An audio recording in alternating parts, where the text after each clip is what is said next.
ख्रिस्तामध्ये माझ्या प्रिय बंधूंनो आणि भगिनींनो, संत मार्क हे शुभवर्तमान रोमी ख्रिस्तीसाठी लिहित आहे.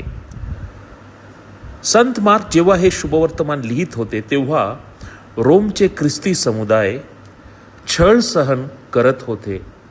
प्रताडना, पीडा, दुःख, वेदना सहन करत होते. रोमी साम्राज्य त्यांच्यावर अत्याचार करत होता आणि ख्रिस्तावरील आपली जी श्रद्धा आहे त्या श्रद्धेचा त्याग करण्यास त्यांना धमक्या देत होत्या. अशा परिस्थितीमध्ये संत मार्क येशूचा एक महान चमत्कार आपल्या शुभवर्तमानात सामील करतो आणि तो चमत्कार म्हणजे येशू ख्रिस्त वादळ शांत करतो.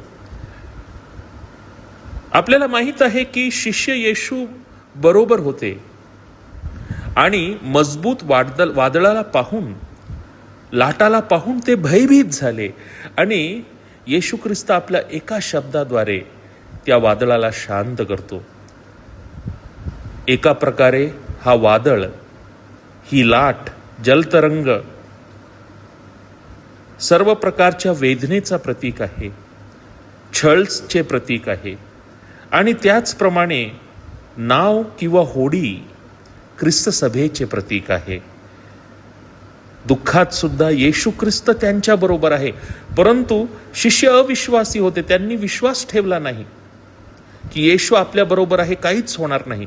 आणि त्या अनुषंगाने हा चमत्कार रोमी ख्रिस्ती लोकांसाठी सुद्धा उचित आहे, प्रसंगोचित आहे. संत मार्क त्यांना सांगण्याचा प्रयत्न करतो, हा संदेश देण्याचा प्रयत्न करतो की येशू सदा सर्वदा त्यांच्या बरोबर आहे, त्यांच्या दुःखात, वेदनेत, रोगात त्यांच्या बरोबर आहे. परंतु विश्वासाने शिष्य म्हणून आपले वधस्तंभ उचलून त्याचे अनुसरण करणे महत्त्वपूर्ण आहे.